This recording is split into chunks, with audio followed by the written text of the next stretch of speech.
G'day, I'm Scott Sanders, and welcome to the Reach Australia podcast. Today, I'm talking with Greg Lee, lead pastor from Hunter Bible Church in Newcastle, just north of Sydney. And we're talking about corporate and community life. G'day, Greg. G'day, how you doing? I'm doing pretty good. We're going to be pushing into sort of community in the ecosystem. Is this something that you're super passionate about? Community. You just get out of bed every morning, and think, how are we going to have a loving, generous, warm community? Yes and no. Okay, yes and no. Yeah, so I mean, at one level, the idea of being around people. I'm an extrovert, so I love the idea of being around people. But at the same time, I think I'm kind of wired towards loving the non-Christian, and I love hanging out with my non-Christian friends. So the idea of, did I want to build this lovely, small, intimate, kind of let's do life together church, that probably was never at the very heart of what I was on about. You've pressed play on another episode of the Reach Australia podcast, and we're pushing into pastoring with purpose. And today we're going to be looking at community. Okay, so Greg, can you just sort of settle us with the sort of big concept? What's the outcome of community that you're looking for? Okay, let me draw a distinction between a church that's full of friends and a church that's full of gospel partners. We talk about this distinction a fair bit. Church can be this really lovely, warm place where I walk in and I think, wow, these people really support me. They care about me. They're part of my life. I really enjoy being with them, which is a delightful thing to have. That's having lots of friends in church. The idea of koinonia, or partnership in the gospel, I think includes a lot of that loveliness, but there's a purposefulness to that. We're growing together in Jesus. It's a relationship that's actually founded on the gospel and driven by the gospel. That's what community life in church is about. It's the recognition that we're Christians together, not just friends together. So thinking about the outcome for the whole church, what are you looking for? I reckon Paul expresses it beautifully in Philippians chapter 1, where he talks about, and this is my prayer, that your love may abound in knowledge and depth of insight. And then he talks about that we'll know what's best, that we'll live for the glory of God, the fruit of righteousness. It's the recognition that our Christian life is meant to be lived corporately. So we want everyone who joins church to commit themselves to that. It's just not just me walking with Jesus, it's all of us. It's a mindset shift that I want people to have. So it was helpful how you had that little bit of self-awareness to say, as an extrovert, I kind of want the crowd, the family to be getting bigger, but that's not everybody. So how do you extrapolate it for the individual Christian? Yep, this is a conviction thing rather than a personality thing. So you can be an introvert and prefer to spend time with fewer people or even alone, but your convictions that the church is the family of God, the flock, the people of God, and that we're in koinonia together, your convictions will drive you towards other people. Your convictions will draw you out of your introversion to think, who can I look to help? Who can I encourage? Who can I teach? Who can I serve? All of those things push me into a community of church, not just an individual. And so in some senses that conviction is going to be linked to a capacity question for the individual. There are some who have a massive capacity for relationships, and there are others who actually need to step out, and that's okay. Yeah, even in time of life. So the person who has a massive capacity who just becomes a mum, that time of life is going to really bring life in. But then later on, the capacity is going to return. And so, yeah, it's not just a personality thing, it's a time of life thing. And that's where I really want to operate at people's heart and convictions. With the capacity they've got, the personality I've got, the opportunities I've got, the gospel and church keeps driving me to want to encourage other Christians and grow with them. Now, there's a big call throughout the New Testament on the pastor as model. Thinking about your staff team, how is it that you create a culture of this as a staff team? What does it look like for your staff team to be communing well, corporating well? Yeah, we've really spent a lot of time thinking about the kind of staff team that we want to build. The word that I've constantly used is affection. So I want a staff team that really is affectionate together. And that affection is shaped and driven by the job that we've got. We're shepherds. But I think personally what I noticed is amongst a staff team, there is this tendency towards let's just get the job done and I'll do my job and you'll do your job, even more than in the church. And so often you can have this really lovely corporate thing where people are driving forward as Christians, and a staff team that doesn't do that, a staff team that's at odds with the rest of the church. And so I've always thought you need to really help the team to realize that we're a family first. And so even as we're employing people, the first question I'll ask people is, do you want to be part of our church with me as your pastor? And then I'll say, do you want to be part of this staff team and be in the trenches with them and have them as, your close family? And then do you want this job? Because we've wanted people to commit to the church and to commit personally to this staff team. And so in a sense, the church and the team face different dangers. The church always faces the danger of, we're not going to talk to each other about Jesus, we're just going to be friends. The staff team always faces the danger of, we're just going to get on with the job and we're not even going to be brothers and sisters. I've wanted to treat both of those separately in a sense. So just being aware of that tension is really helpful. Now, we talked with Dave Allen. Dave Allen's the membership pastor here at Hunter Bible Church. And we're going to hear from him throughout this episode. So the first grab that we're going to hear is the biblical basis for corporate life. As I think about what the Bible has to say in this area, often people go to, say, Hebrews 10, where the command of do not give up meeting together. And that's a really helpful command, but I think it's better to think through the principles of the rationale behind that, why we actually want to do that. And that's where I'd go, say, to Revelation 21, and that grand picture of what heaven's going to be, where God is at work in history, in creation, seeking to bring all things together in sort of the climax of his plans and purposes. And what the climax is, a city of people, beautiful, righteous, glorious, gathered together where God dwells with us and we dwell with God. And so it's a big picture of intimacy. But the thing to notice about that picture of intimacy with God is it's not an individualistic thing. It's not me enjoying heaven, doing my thing with God.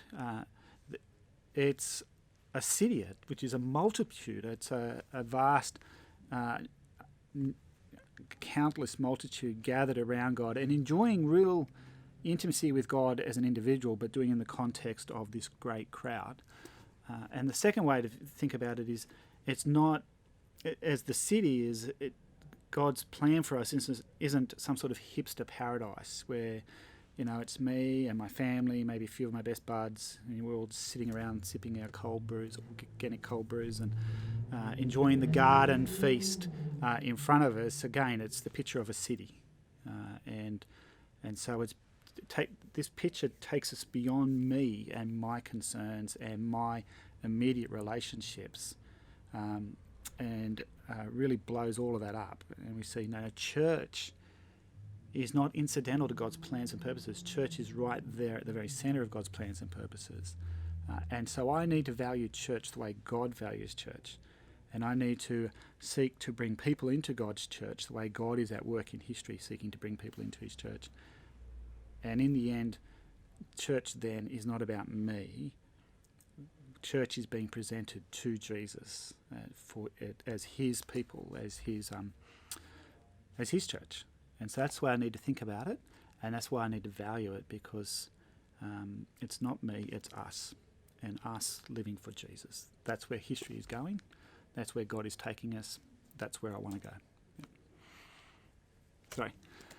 Another place we could go is in the Bible is Ephesians chapter 3, where we're told that God's great plan, which he'd kept secret, but now he's revealed to us in the gospel, and it's made plain in his church.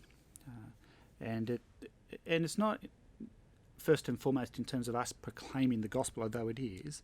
It's the simple fact that as we are gathered together under the rule of Jesus by the gospel, we show the world what God's plan is. And so it talks about the heavenly rulers, the heavenly powers and authorities looking at the church and being gobsmacked by God's wisdom, because as they see us gathered under the rule of Jesus, they catch a glimpse of what God's blueprint is for creation. which is that all of creation is going to be gathered under the rule of Jesus. And so the heavenly powers and the rulers, that's the demons, the devil himself, they look at church and they are terrified because they can see what their future is, what their destiny is, which is they're going to have to submit to Jesus. And that's not a future they look forward to that with dread, whereas we look forward to that with great eagerness and excitement. And at that point I go, and when we think about that this is God's plan and purpose for creation, and He gives us a little visible, tangible snapshot of it now in history, just in the form of the church, then when I come to church and I look around, I should be looking around and seeing just this small gathering of ordinary, plain people. I should be looking around and saying, here's God's plans and purposes made visible to the creation. And there is nothing else that I do in life that has that significance. There's nothing else that I do in life where the devil himself will look at me and be terrified by what I do. Whereas when I gather as a church, the devil is terrified because he sees his future. And I think at that point, what else can you do that is that glorious or that significant in life? What else can you do that terrifies the devil? So, Greg, what's your sort of go-to verse? You've thrown out koinonia?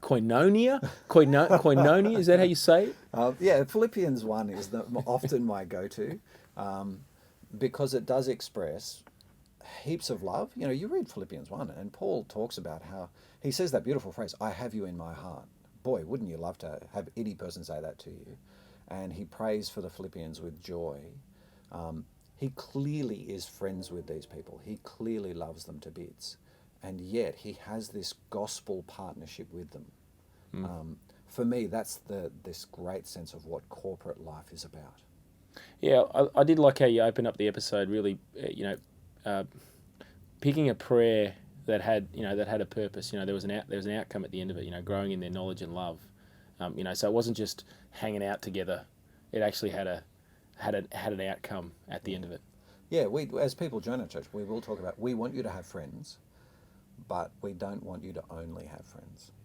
We want you to actually be in gospel partnership with people, which involves challenging and praying and rebuking and confessing, and that's where the meat and potatoes of the Christian life really is, isn't it? The friendship is beautiful, but partnership is actually next level.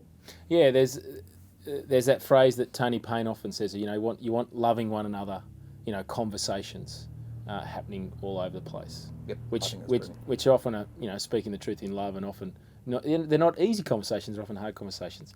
Okay, I want to again sort of think about the ecosystem, or thinking about it in the concept of family. How does the corporate purpose area push into the other four purposes in the ecosystem?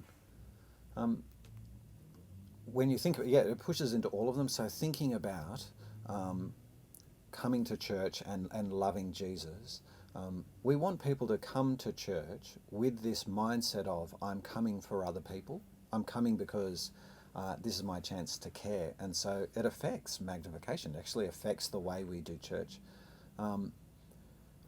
It affects mission in a really big way, in that we want people to come and join a church that's really healthy. That is, mission doesn't work in a church that's full of fighting and full of people who don't care, because you just won't invite anyone. And so, in a way, membership actually adds heat. Yeah, there is a reality that our corporate life speaks, in the sense. Now, gospel needs to be proclaimed. It is a message. It is propositional truth. But our corporate life actually speaks to the word's impact on our lives. Yeah, it does. Would you invite your friends to come and join a church that's not loving? On the flip side, isn't one of the most lovely things about Christianity that you get to join a family? Now, it's a family with God as our Father and heaven as our home. But one of the real blessings that we get in the gospel is church, which is the taste of heaven. And so membership can really add heat to mission there. In terms of maturity, we want people to see you mature together.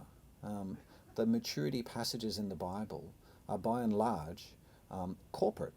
It's about we all mature together in Ephesians 4, don't we? And so for us, membership and maturity, that corporate life and growing as a Christian actually are really hand in hand. And so there's a sense that our gatherings are important corporate life. Our small groups, another, picture of that. Where are the other pictures of corporate life that we see in church life? Ministry teams. So often ministry teams, they can be, well, if people only do ministry on a roster, then you don't really end up with much corporate life. I turn up because I'm on the roster, but not necessarily because I love people. Or I can be in a ministry team, say the welcoming team, that we don't really love each other. We don't really grow as Christians. We're not talking about a Christian life. We're just getting a job done.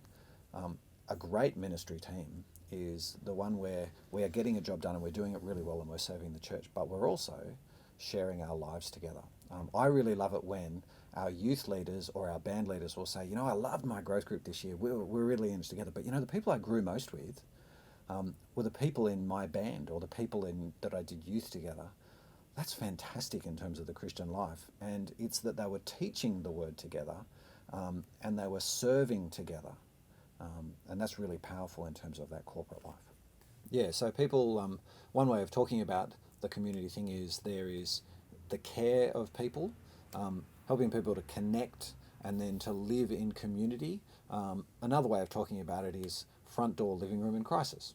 So we want to help people to join us well. And we've been talking about, joining intentionally, making a commitment, making a decision, knowing what I'm joining. That for us is the big front door. And then there's the living Christianly together, what Paul talks about there in Philippians, abounding in love and in knowledge and knowing how to live together for the glory of God.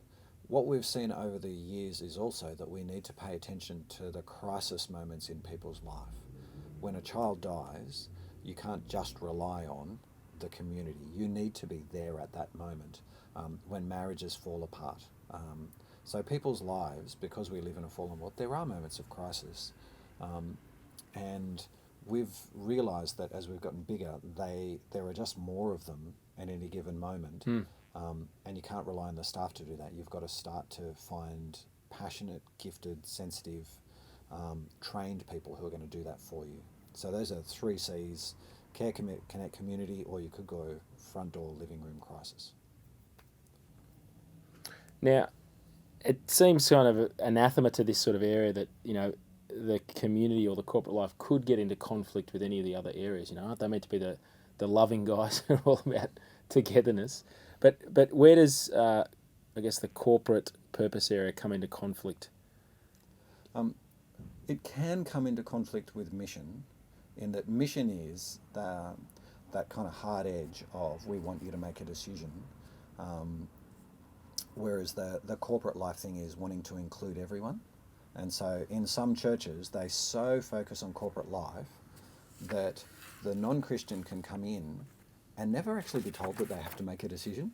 And so this person's been coming for 3 years and nobody's ever challenged them because they're part of the church, and that would be kind of awkward. And so there can be a kind of tension there. Same with maturity. When you put maturity is largely a lot around repentance, isn't it? And inviting people to repent and grow. And that challenges corporate life to some degree. It breaks relationships sometimes. And so helping people to see that we do actually have to push relationships to invite repentance. There can be a tension there. That's really helpful. Now, we're going to hear again from Dave. Here Dave talks about what he's changed his mind on. I've been in this church for 20 years now, and the church itself has grown in size quite considerably. And so my role, a large part of my role has been welcoming people and making them feel at home with us throughout those 20 years, even though my actual role's changed considerably during that time. When we first started out, what I used to do was I would meet everyone who was new, and we'd have 1 or 2 new people on a Sunday, and I would meet them, and I would seek to meet up with them during the week and get to know them and informally talk through what their questions or issues about church were and answer the questions they had about us as a church, encourage them to join us. Then as we grew in size, I couldn't go and visit every new person during the week. It wasn't possible. And so what we moved to doing was I would invite people who were new to my place on a Sunday for a lunch. And again, I'd try and get to know them, and I would answer their questions and issues as a group and help them work out whether they wanted to join us. And then as we grew again, I built a team that would do that. So they would phone the new people and visit the new people, invite them to my place for lunch. And then we grew again, and then so I had built a team that would welcome people on a Sunday and seek to help them, invite them to fill in a card, and a team that would then phone them and follow them up. And we ended up stopping doing the lunch, and we started a more formal course, if you like. People were happy to come for lunch with me as a pastor, but we got to the size where they just didn't want to come for a sort of formal lunch. It just didn't make sense to them. An informal lunch with a group of people they didn't really know. Whereas coming to a course that made sense because of the size that we were at. And so we then set that up and we ran that, and people came to that, and we're actually much more formal and deliberate about the material that we communicated to them, and that's always been evolving as we try to get clearer about what we communicated to people. And so we built it into a 5-week course, and really quite deliberate about proclaiming the gospel in the first couple of weeks, because we had people coming along who thought they were Christian, and you get sort of 2 weeks in and you're going, really don't have a great grasp of Jesus or the cross, got big questions about whether the Bible is true and reliable, and all right, let's be upfront about the gospel. So you go, that's what you think Christianity is, and I never knew that. I never thought that. I never heard that stuff before, and wow. And we go, yeah, excellent. We've got this thing called life. How about you go along to life and you can ask all your big questions about Jesus, and sort out who you think he is before you work out whether you want to join us. And so as we've grown in size, it's really been a case of this ministry building teams who will do different aspects of the role, and becoming much more deliberate about the content that we communicate to people, rather than just being reactive in answering questions along the way. That's we can go into more detail again about all of that, but that's the sort of potted history of 20 years. Okay, what I found really helpful is Dave kind of gave a potted, he's been with you 20 years, so he gave a really potted history of how he's changed in his role of leading this area. And so he spoke of how he first was very involved. He would be following up everybody and going to the homes and writing the connect cards and everything. So the big change for him was that movement away from doing it himself, to being a doer, to actually developing others, and then leading a team who he was working through. Have you got any reflections on how you've seen Dave grow in that? Yeah, and the thing is, Dave is so good at that one-to-one stuff. He is so good. So you kind of want him to be doing it all the time. When there's a crisis, you want to throw Dave in there because he's going to handle it really, really well. And yet, it comes down to the question of what does our church need from its shepherds? And it needed Dave to get really good at training people, a whole bunch of people, to do the same thing. There's actually a real tension here, I think, for people in full-time ministry that I felt guilty about for about a decade. We feel the need to know the name of every single person and to hold the hand of every single person because they're Jesus' precious sheep. And once I kind of reached the point where I didn't know everyone's name, I found I really struggled with that. I felt like I should, and what I actually found was that I started to withdraw a bit from relationships because I didn't want to feel the pressure anymore. I didn't want to let people down. What I needed to do was get over myself a bit and say, I'm not as central to things as I like to think. We want everyone to be loved. I just don't have to do it. I can't do it. And so I just needed to get over that feeling of guilt and make sure that I loved the church by providing lots of people so that everyone's name is known, everyone is loved. But I reckon most pastors in full-time ministry struggle with that tension of, am I a bad pastor because I'm not in everyone's life and I don't know everyone? Now, the other wrestle that he faced, and you could really see, is just how he changed his mind on those member moments, is what I call them. I don't want to say a course, because I think this is where there's a real challenge. Often when you're a small church, having a course is kind of just not the social space. It's not what you ought to be doing. Actually, you want people in your house, and you can do that when you're only a small team or a church plant launch team. But as you grow, and as you regularly see people coming into church life, you need to build structures and systems and programs in place. How have you seen, I guess, the Connect, you call it the Connect course here at HBC, how have you seen that grow over the 20 years, and what are some reflections? What are some maybe difficult points in time where you've really wrestled with, we're not nailing this area? Yeah. How has it grown? We've had to learn how to do it in a bunch of different ways. So when we started, we could run it once a term or twice a term, and everyone could come, and we didn't have the capacity to do anything else. Now, we've filmed it so that people can do it that way. Now we do it as intensives. Basically, what we've had to do is adapt the delivery of it to accommodate for the fact that more people are coming in who've got different circumstances. Over time, I've become more and more convinced of how important it is, for a couple of reasons. One, we need to pastor people as soon as they arrive, not wait 6 months to do it.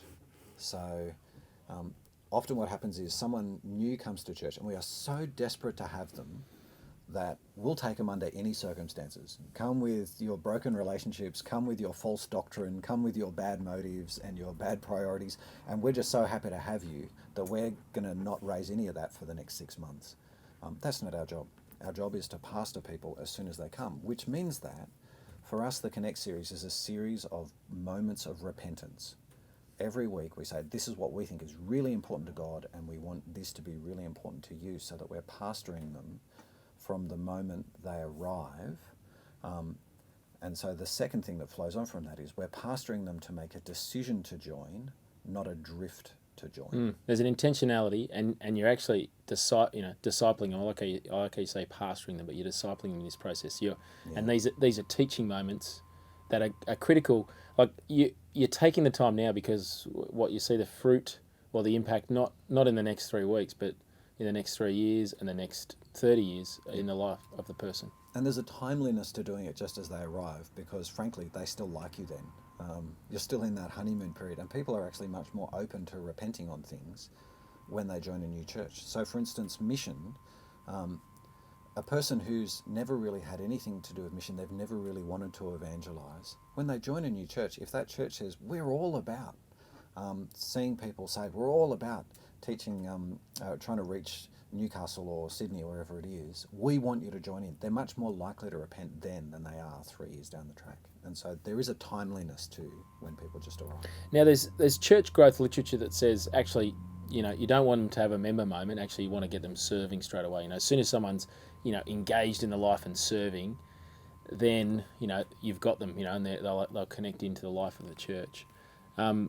You're very intentional about actually a 5-week course. Like, I just think that's a big, heavy commitment, and I want to come back to that. But why do you want them to belong before they serve, or become members before they serve, or become koinonias before they serve? Because it's about convictions and about belief. So people can have a bunch of different reasons for serving. I serve because I want friends. I serve because it makes me feel important. I serve because I become indispensable. There's all these different reasons. We want people to serve because they love Jesus and they love the church. We also want to take a moment just to look at them as well and make sure that they're converted. Make sure that we've asked some really important questions about their life. Once someone started serving, it's much harder to ask those questions. much better to say, here's what we're on about as a church. Here are our big convictions. We're getting to know you. And even then, 5 weeks is a very short period of time. I used to work for a church where it was 6 months. And kind of where I've ended up thinking is the reason it was 6 months is they did such a bad job of integrating people into church that it took 6 months to get to know them. We figure 5 weeks is a good amount of time. We can talk to them about what's important, and we can also see that they're Christian and have some conversations. But I want the convictions first. So the joining moment first. Yeah, and you've pushed into the pathway, and having a pathway and being clear about it. Helpful to know even in the membership course you're identifying, well, do we actually need to push them back into the mission part of the pathway because they actually need to make a decision to follow Jesus or not. But can you just push into the importance of the member moment in the context of a discipleship pathway? Yeah, so the danger of joining a church is I drift in without... what I've actually had is just a social experience. So I come along and I find that I like the people and they've been friendly to me. And I don't actually think about whether or not I believe what these people think. I believe what these people teach. I don't think about, am I committed to them and committed to the goals that they've got? That's a conviction experience and a theological experience. If we just let people drift in, they just have a social experience. We don't want that, because that person eventually is going to run up against the convictions and run up against the theology, and unless they've thought about it, there's every chance they'll leave, and then it'll have been a negative experience for everyone. And so that moment where I decide I'm in because I agree and because I'm committed to the same things is really important. One of the points where we see it most clearly is in growth groups. So we try and encourage people to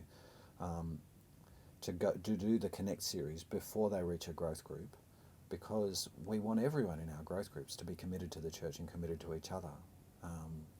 And what it means is that we have lovely, stable growth groups. So occasionally we'll let people around if they can't do the Connect series, but even then we'll say, look, let's find a different way of doing it. We'll do it on videos. We'll do it as an intensive. But occasionally people will slip into growth groups, but it's quite rare. And what that means is our growth groups are really, really stable. We don't have leader burnout. We don't have groups exploding, because we've asked all the hard questions of people before they got there.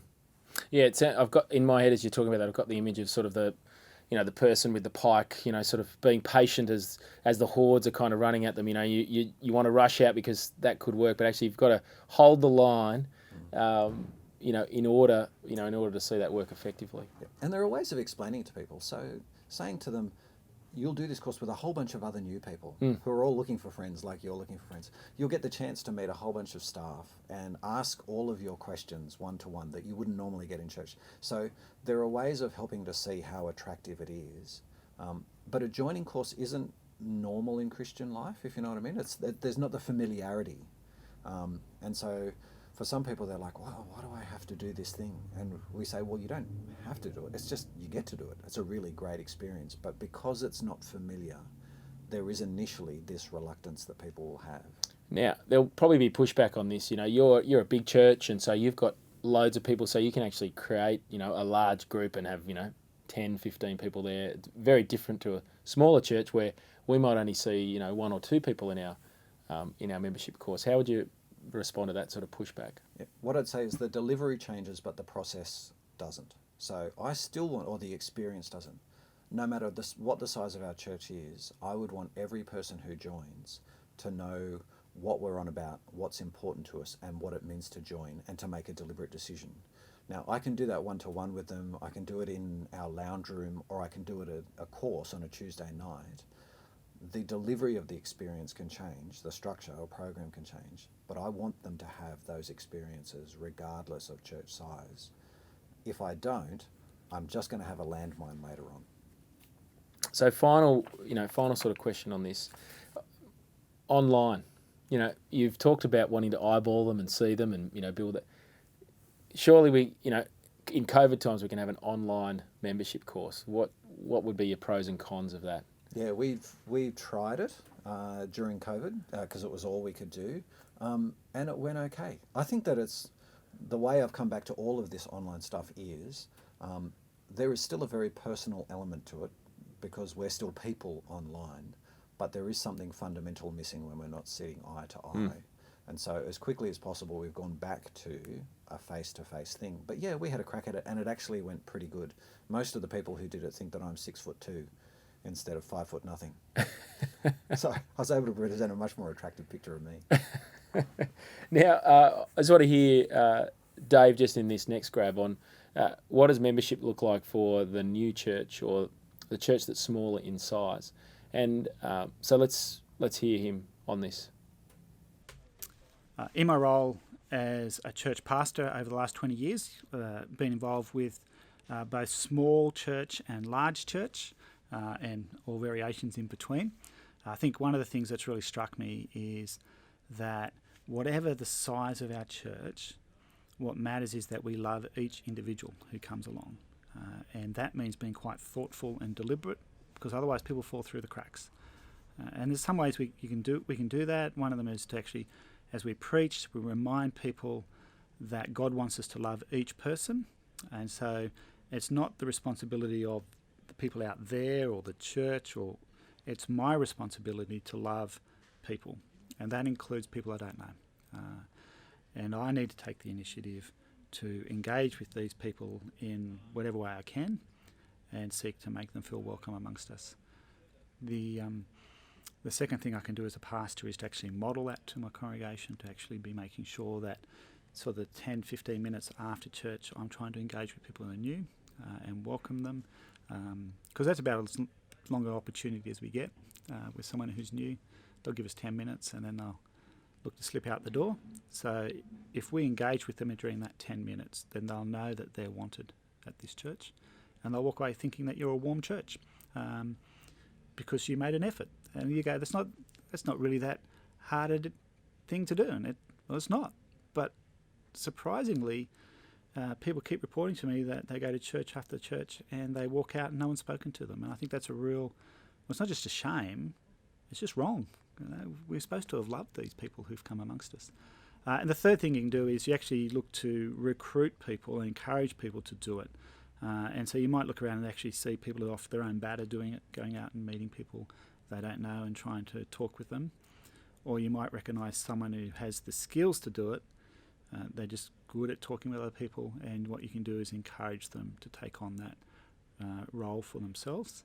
And if several people in the congregation are doing it, it actually becomes part of the culture of church, where people go, I should be doing this.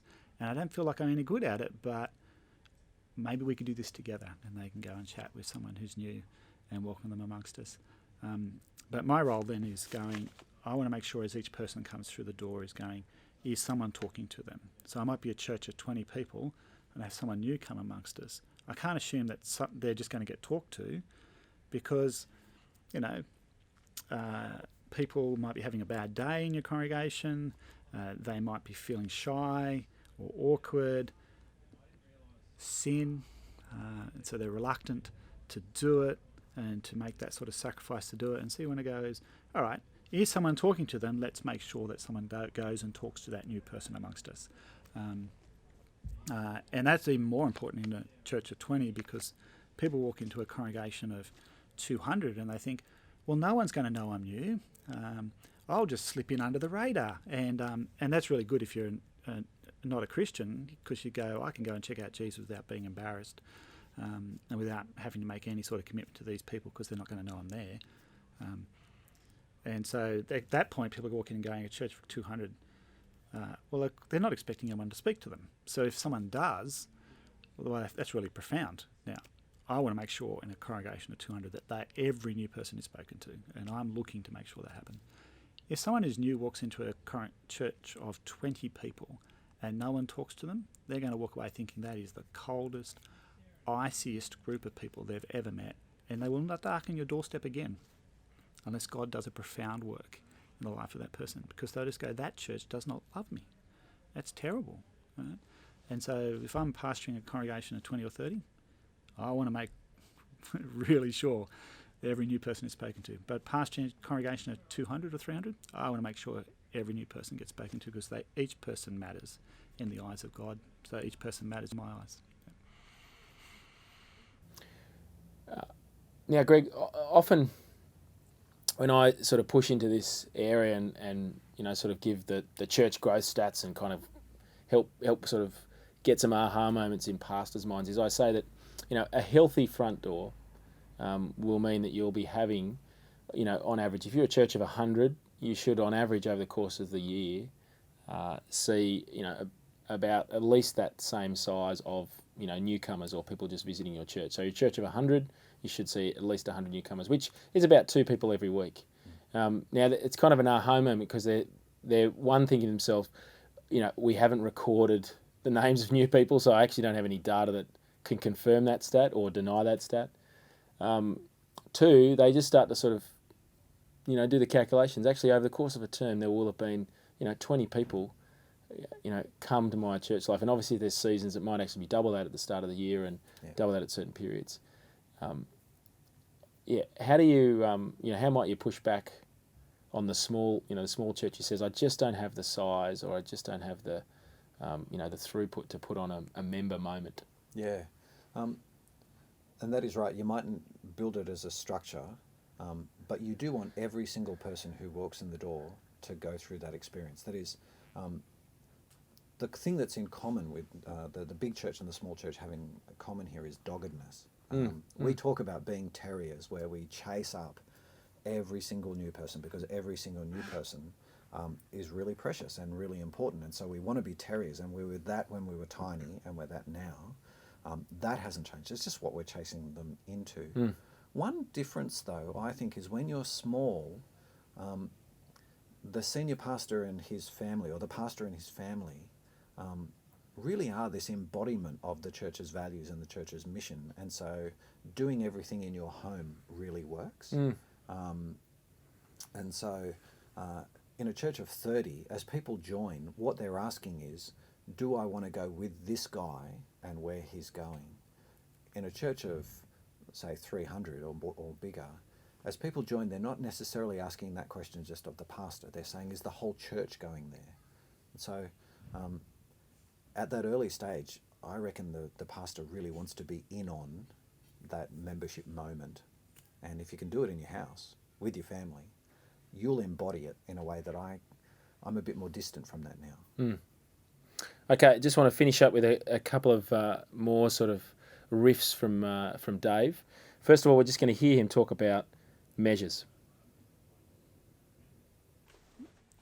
Because this area here is all about people, it's really in some ways quite easy to measure things. So I can measure lots of things, and I do measure lots of things. There's sort of 3 key measurements that I'll keep an eye on each year. One of them's the really obvious one. It's attendance, the number of people actually coming along to church, and whether that's fluctuating, because that's a good indicator of people looking to join us, people looking to leave us, people becoming less regular or more regular. All of those sort of things can indicate any of those things. And so as I watch the fluctuation in attendance, then it helps spark questions for me of, okay, why is this happening? Why is this happening? Why is this happening? Second one I always measure is the percentage of visitors who end up going along to our membership course, which we call a Connect series. That helps me work out how well are we going at following up new people and helping them wrestle with whether they want to join us. And the third number I look at is what percentage of visitors actually end up joining us. And all of those things, as I look at that and compare them to previous years, I can go, well, why is this happening? Are we doing things better? People being... why are people dropping out, leaving us rather than joining us? Is they being offended by what we're saying? Is it that we're just being careless and not looking after them as they try to make their way into it? Are there things that we can do differently that would actually help them find out who we are and feel at home with us? Yeah. And so there's lots of things that can then lead to... Yeah, sort of the 3 big ones. There are other ones I'll look at. I'll keep a track of the number of visitors. I have to do that, obviously.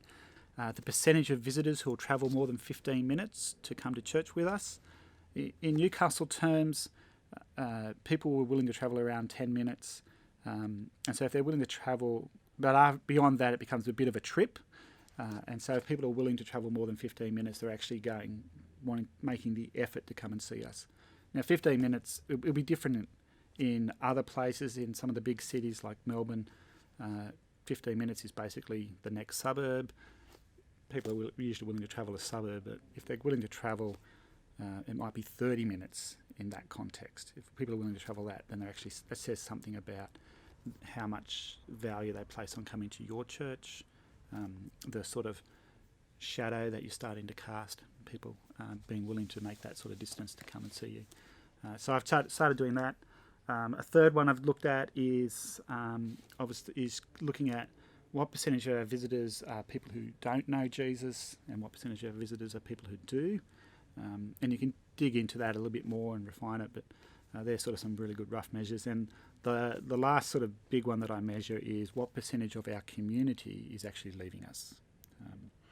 And then I can look at that, and that then forces me to look at why are people leaving us, what are their reasons,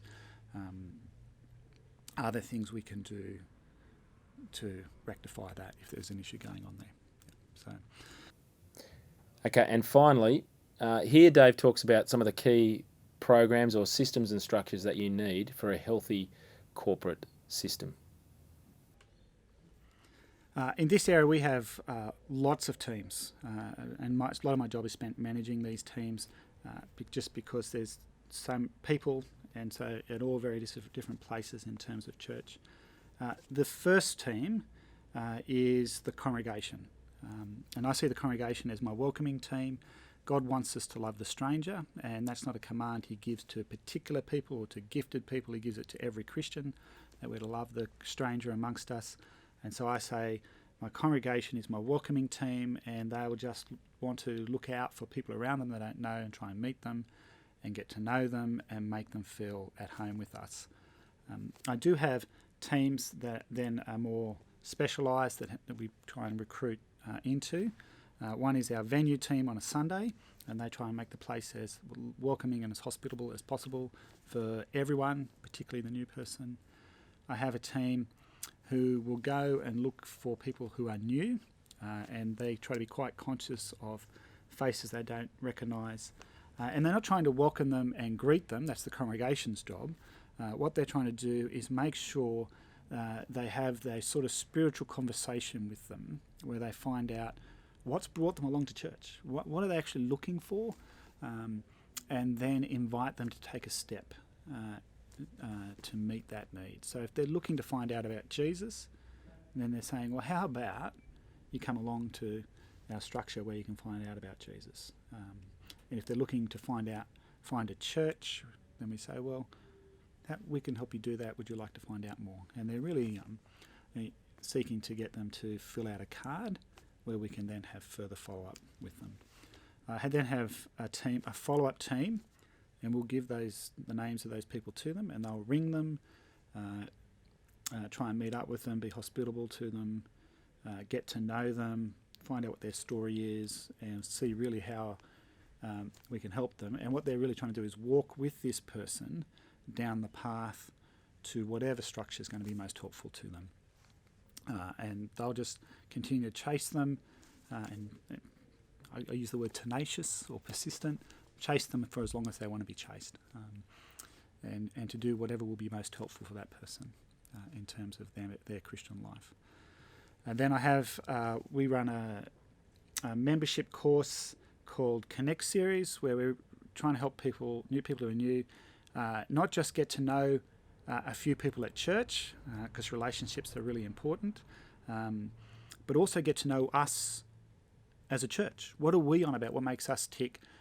So they can get an idea of what it would look like for them to follow Jesus with us. And then that gives them the opportunity to work out whether that's what they want to do and make that decision, be quite... so we want to be quite transparent and honest with them, and then they can make a very deliberate, conscious decision. They're in or they're out. And the Connect Series team seeks to run that and we can talk through the details of that if you like, but they seek to run that as in a way that's most helpful, and really talking with people and trying to have in-depth conversations with them about what their questions and issues about Jesus are and church are. And either answer them or point them to the person who can answer those questions for them. And so that's really our front door ministry. And the prayer is that by the end of Connect series, the person will go, yes, I want to join this church. I feel like I can be part of this church, that I belong here. And then we'll place them in, try and place them in a growth group and a ministry team and a bunch of things like that. And they start living life in the living room of our church. And then in the living room of our church, which is my sort of second area, again, I have teams. So we've started what we call a prayer team, who will try and phone people around church and see how they're going, and if there's stuff they want the staff to know, and things that that they want prayer for, and seek to pray for them over the phone, or direct them to the staff so we can follow up further with them. I've got this is that sort of area where we have the specialist ministries, like marriage ministry will fall under that area, and seek to equip people in their marriages. And I have a team which I call my belonging team, and they're really seeking to look for ways in which we can facilitate people getting together, hanging out together, building relationships with each other, and thinking into that and organising things that will actually encourage that to happen. They're my teams. Okay, Greg, your final word. How do you want to leave us? What I want to leave us is with two big things. One, we want people to be partners in the gospel together and not just friends. That's what being in the living room is all about. Not just friends, but partners in the gospel. And two, we don't want people to drift into our church. We want to pastor them into our church quite deliberately by presenting the big convictions and the goals and helping them to be deliberate in joining. They're the two things that I think it's about. Excellent. Well, Greg, that was really helpful. Loved how we unpacked corporate or community life in our churches. Chat soon. Reach Australia provides comprehensive church consults that include a thorough analysis of your church, give you a picture of your current health, and help identify pathways for growth into the future. We come to your church, visit your services, meet with you and your leadership team, and at the end give you a comprehensive report, most of which outlines specific recommendations for the future of your church, and it's followed up with one-to-one coaching to help you implement. For more information or to express your interest in a Reach Australia Church Health consultation, go to reachaustralia.com.au.